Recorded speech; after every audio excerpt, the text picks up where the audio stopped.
어, 오늘은 그 이스라엘 세 번째 말씀을 들으려 합니다.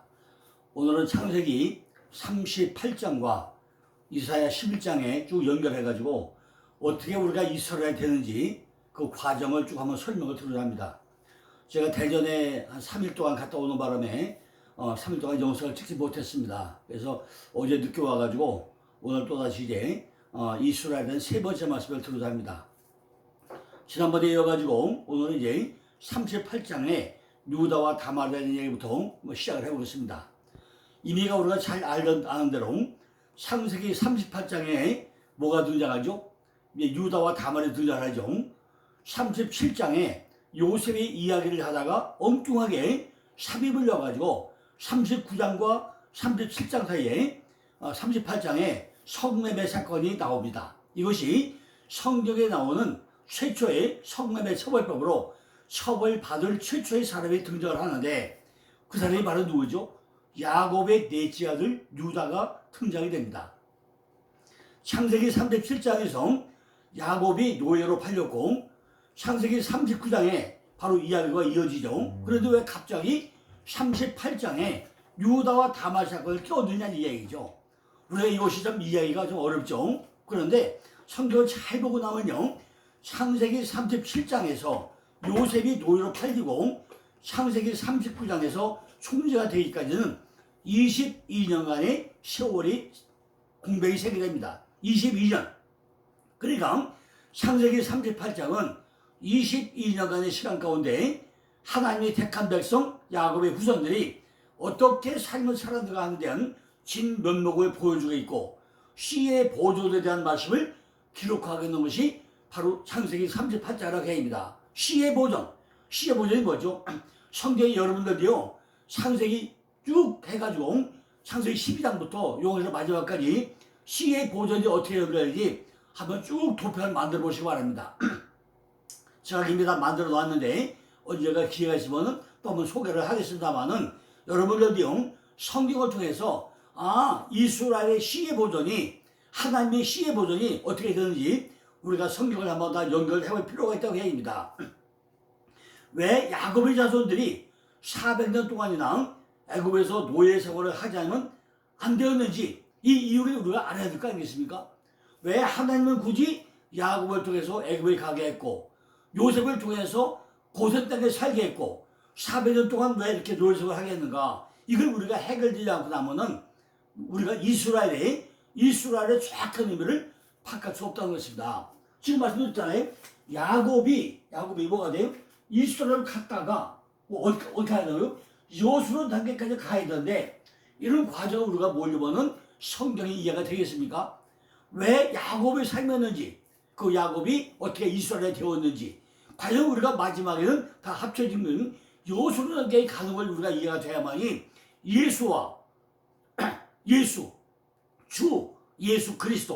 예수 그리스도 이것이 우리가 이해가 되는 거 아닙니까? 이걸 모르고 나면은 아브라함의 하나님, 이삭의 하나님, 야곱의 하나님도 이해가 안 되겠죠. 또 주 예수 그리스도도 이해가 안 되겠죠. 그러니까 반드시 우리는 야곱에서 이스라엘 갔다가 여손 단계가 보통 관계가 아니라는 거죠. 이것이 성경을 흘려간 통로. 완벽히 이해해야 된다는 것입니다. 이들은 가나안 땅의 부패 문화에 쉽게 동화가 되었다는 거죠. 그래서 하나님의 백성은 세속 문화에 침투해가지고 변화시켜야 된다 불구하고 도리어 침투를 당해가지고 세속화가 되고 있다는 것입니다. 오늘날도 우리가 어떡하죠? 교회는 열심히 나가는데 세상 문화가 짝져가지고 세상과 짝해서 사는 사람이 얼마나 많이 있느냐는 것입니다. 그렇기 때문에 반드시 뭐예요? 노예 생활은 불가피했다고 얘기합니다. 세속화 담당이 뭐죠? 바로 노예화죠. 따라서 노예화를 거부하는 사람은 먼저 세속화를 거부해야 된다는 것입니다. 우리가 세상과 등지고 살아야 된다는 것입니다. 그런데 지금 우리가 그래 됩니까? 밖에만 나가면 전부 다 돈이나 명예나 자식이나 이렇게 얽매 있는데 우리가 거기에 벗어서 살 수 있는 것이 얼마나 되겠습니까?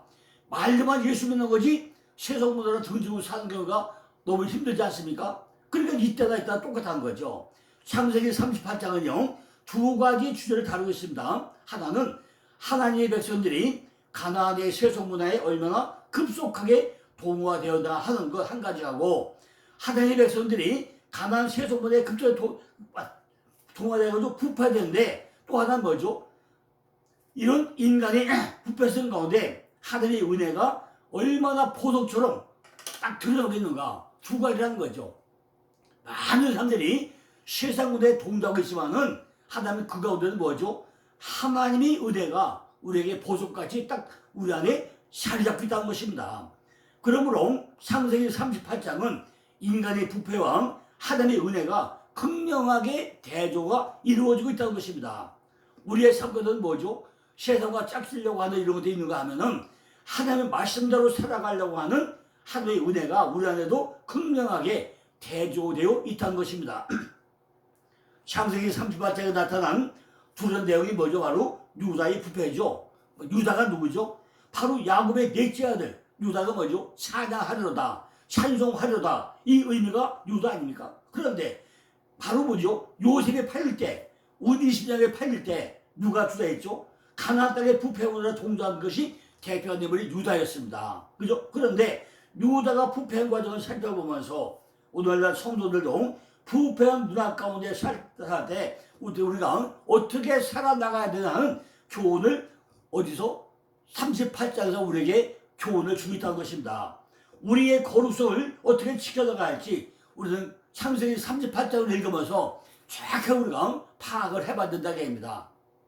왜 창세기 37장에서 요셉을 은 20년에 팔아버리고 그 중에 누가요? 주동자가 우리가 유다잖아요. 팔아버리고 38장에 와서 유다와 다말 껴놓고 39장에 와서 다시 요셉을 이어진 사건을 통해서 우리는 나는 어느 단계에 있는가? 내 세속보다는 빠져있지 않은가? 이거 한번 살펴봐야 된다는 거죠. 과연 씨의 보존을 내가 잘 하고 있는가?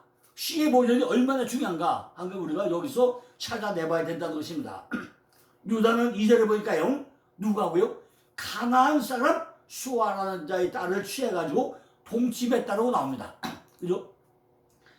누가요? 유다라는 사람이 누가 결혼했다고요? 가나안 사람 수아라는 딸하고 결혼했다는 거죠.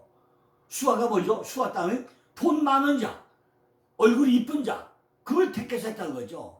하나님은 어떻게 했죠? 가나안 족속을 취하지 말라고 했잖아요. 그런데 바로 유다는 세속문에 물들어가지고 돈 많은 여자, 돈 많은 집 여자, 얼굴이 이쁜 여자, 그걸 찾아가서 동침을 했다는 게 뭐죠? 바로 결혼을 했다는 얘기입니다. 그래가지고 누가 낳죠? 첫 아들 엘과, 엘이 뭐죠? 엘? 자각하는, 이거 엘. 둘째 아들 오난, 오난은 뭐죠? 바로 강한 자, 힘센 자. 셋째는 셀라, 바로 청원, 요고, 이런 아들 셋을 낳았다는 거죠. 누구하고? 부잣집 여자를 부잣집 수아라는 여자를 만나가지고 부잣집 딸을 만나가지고 아들 셋을 낳았는데 첫째가 엘이고 둘째가 오난이고 셋째가 셀라를 낳았다는 거죠. 그러니까 엘은 뭐죠? 엘은 바로 에르, 바로 우르에서 유래했고요. 자각하는 자, 각성하는 자, 이런 의미입니다. 둘째 오난은 뭐죠? 온과 동일한 어원을 가지고 있는데 강한 자, 힘센 자를 의미합니다.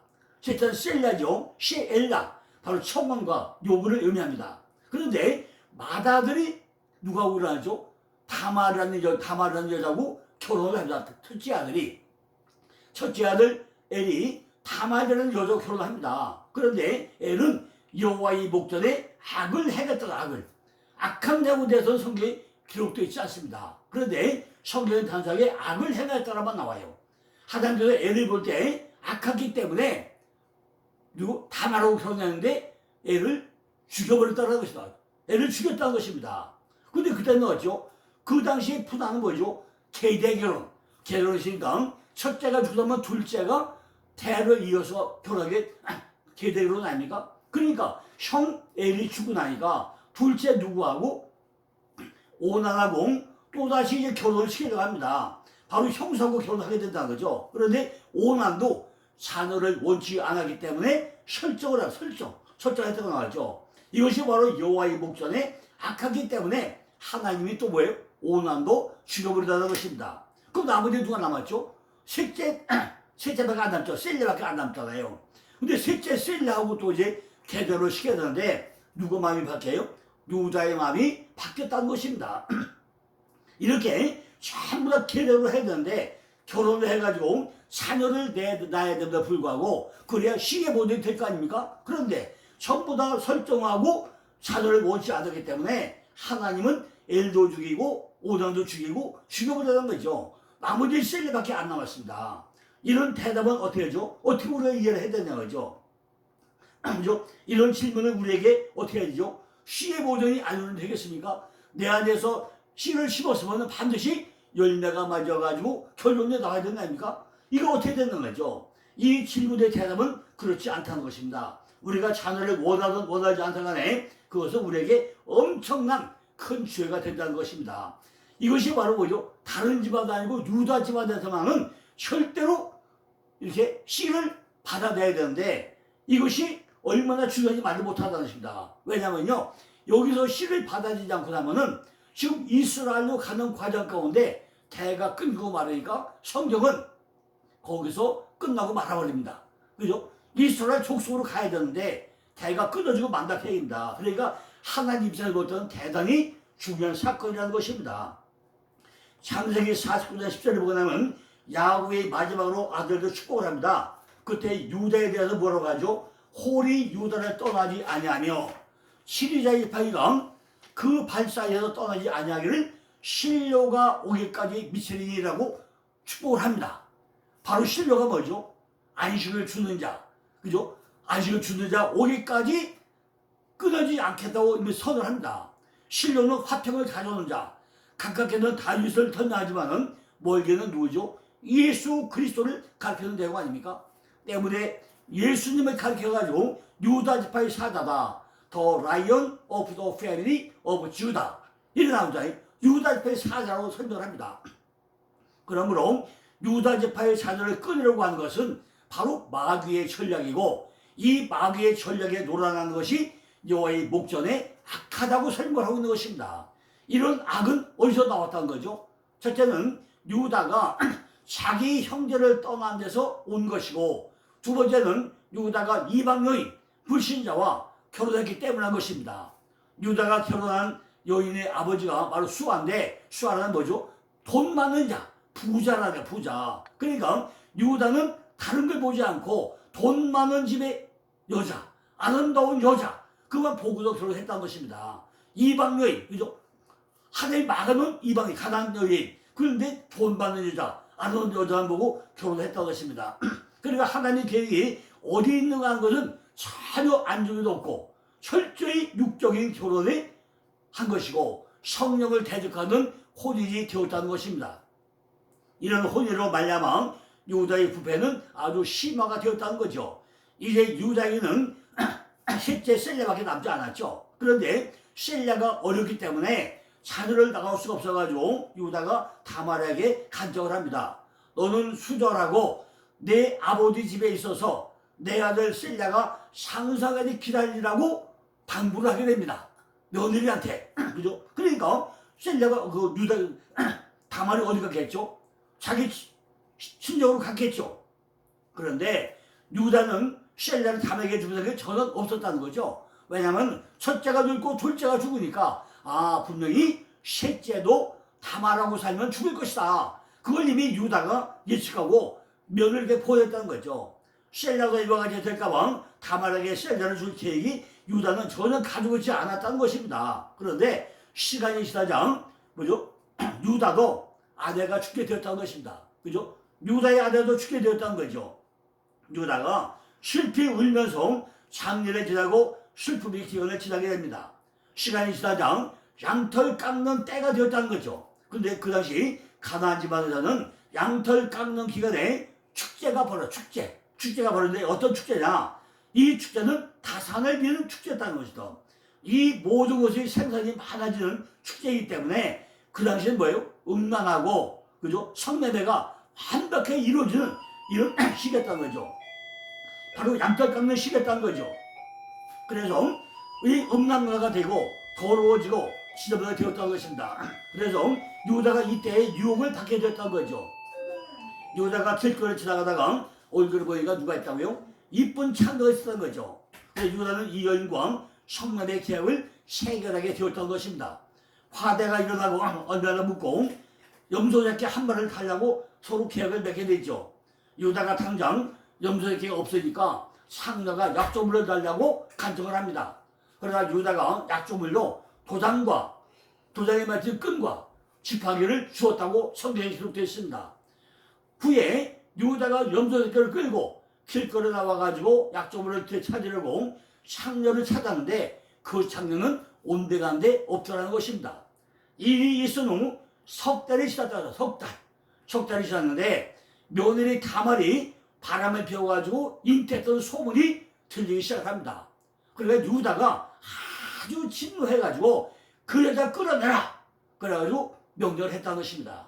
그런데 며느리 다말이 시아버지 앞에 끌려 나와가지고 하는 얘기가 뭐죠? 내가 이 물건의 임조로 인하여 잉태를 해내다 하면서 유다가 다말에게 준 도장과 끈과 지팡이를 보여줬다는 것입니다. 그러니까 유다가 기절축복을 하려고 합니까? 자기가 하지만 마누라 죽고 나서 모처럼 바람을 하나 피웠는데 그 여자가 며느리인 줄을 알았겠습니까? 그러니까 얼마나 당황했겠습니까? 야, 정말 그러니까 다말의 내내 물건을 보니까 도장과 끈과 지팡이 있다는데 얼마나 민망한 사건입니까? 유다는 크게 놀라면서 말했다는 거죠. 그는 네가 나보다 옳도다. 내가 그를 내 아들 셀라에게 주지 아니하였습니다. 내가 약속을 지키지 않았기 때문에 그가 이런 짓을 한 것을 내가 처벌할 수 없게 됐다. 내가 나쁜 놈이다. 내가 잘못했다. 이렇게 다말에게 말할 수밖에 없었다는 거죠. 유다는 과부 되기를 거부한 다말이 자기보다 여호와 앞에 더 옳았다는 것을 인정을 하고, 우리도 이렇게 사람 앞에 죄를 판단할 때 자신의 기준으로 판단하지 말고 오직 여호와의 이름으로 하나님의 뜻대로 우리가 순종하는 것이 있어야 된다는 거죠. 그러니까 다말이 뭐예요? 다말이 똑바로 서다. 다말로 똑바로 서다는 거죠. 그러니까 그 집안의 유다도 엉망진창이고 아들 엘도 둘째 오난도 다 엉망진창인데, 그죠? 누가요? 며느리로 들어왔던 다말이 똑바로 서니까 집안에 뭐가 돼요? 씨를 받아내는, 씨를 이어주는, 그죠? 제대로 이루어지는 이런 역사가 해결된 거 아닙니까? 만약에 다말이 똑바로 서지 않았다면은 이 집안에 이걸로서 대가 끊어지고 성경을 이걸 끝나게 말게 될 것입니다. 우리가 이스라엘까지 가서 뭘로 가야 돼요? 나중에 여수로까지 가야 되는데 이 과정은 완전히 끝나고 말아버린다는 거죠. 이것이 하나님의 계획 안에 있었다는 것입니다. 그래서 하나님은 이 가나안 주민과 혼합해서 모든 걸 구별하기 위해 가지고 뭐 한다고요? 400년 동안 애굽의 포로 생활을 계획하고 있었다는 거죠.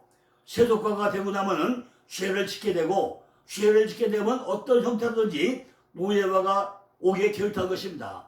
마귀의 노예가 되든 악한 습관의 노예가 되든 문자 그대로 사람의 노예가 되는 노예화를 피할 수 없게 된다는 것입니다. 그러므로 노예화가 되지 않기 원하시는 분은 언제나 뭐죠? 세속화를 끊어버리고, 세속 문화를 끊어버리고 우리가 그 모든 것을 다 거부하는 이런 신앙한테 우리가 있어야 된다는 것입니다. 고린도전서 10장 11절 보니까 사도 바울이 한 경고를 우리 마음속에 새겨야 된다는 거죠. 그런즉 선줄요 생각은 넘어질까 조심하라, 이 말씀이 나오잖아요. 자, 이렇게 우리가 이제 창세기 37장부터 9장까지를 살펴봤습니다. 그런데 또 요 중요한 게 뭐죠? 이사야 11장이 뭐라고 했죠?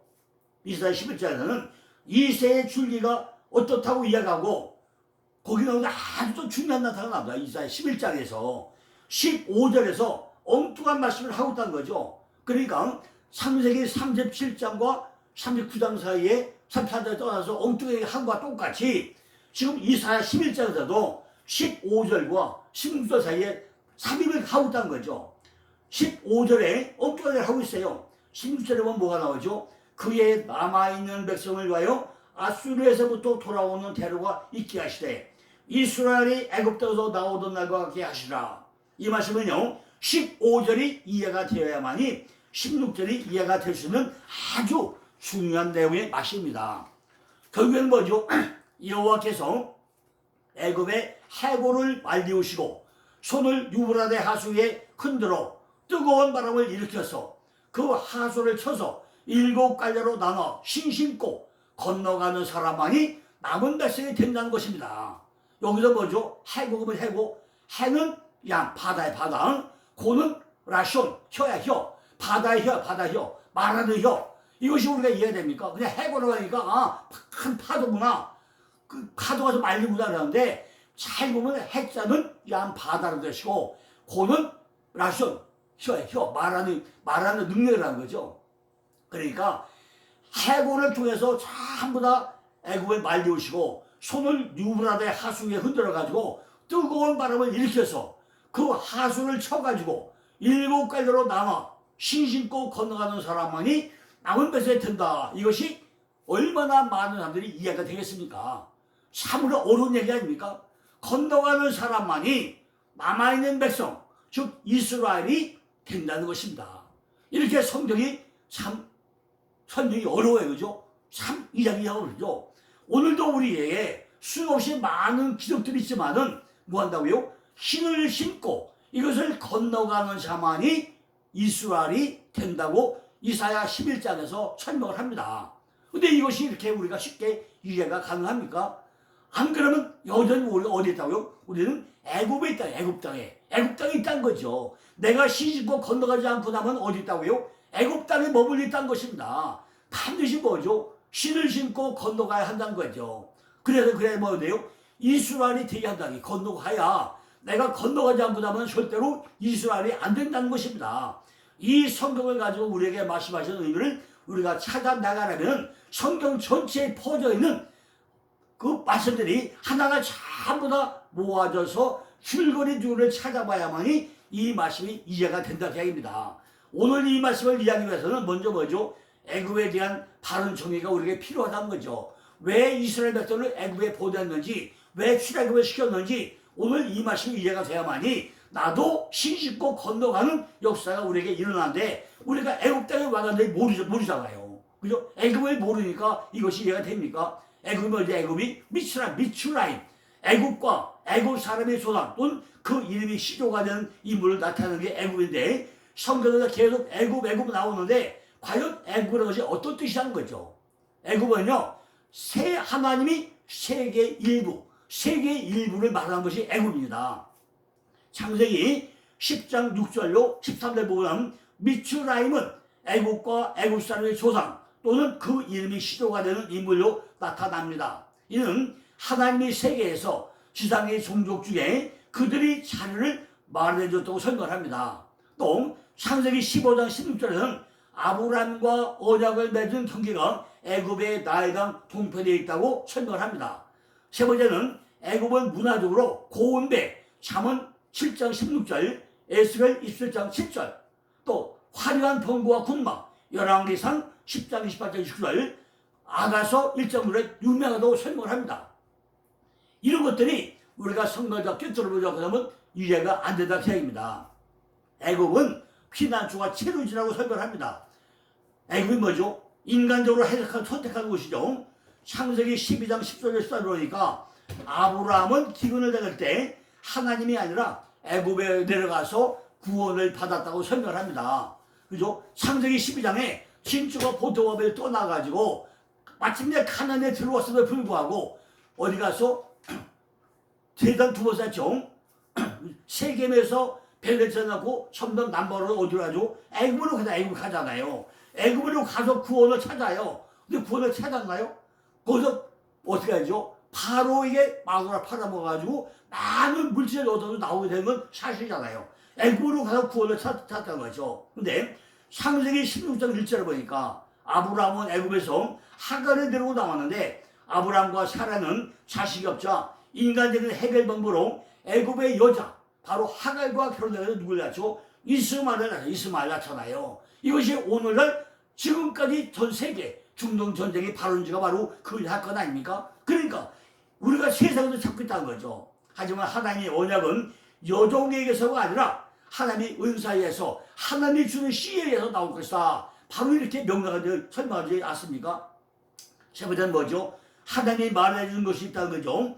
창세기 37장 29절 30절 보니까 하나님이 요셉을 통해서 애굽을 이스라엘 집안을 위한 피난처로 마련해 주셨고 거기서 이스라엘을 한 국가로 성장을 시킨다고 합니다. 그러니까 하나님의 계획은 어디 있다고요?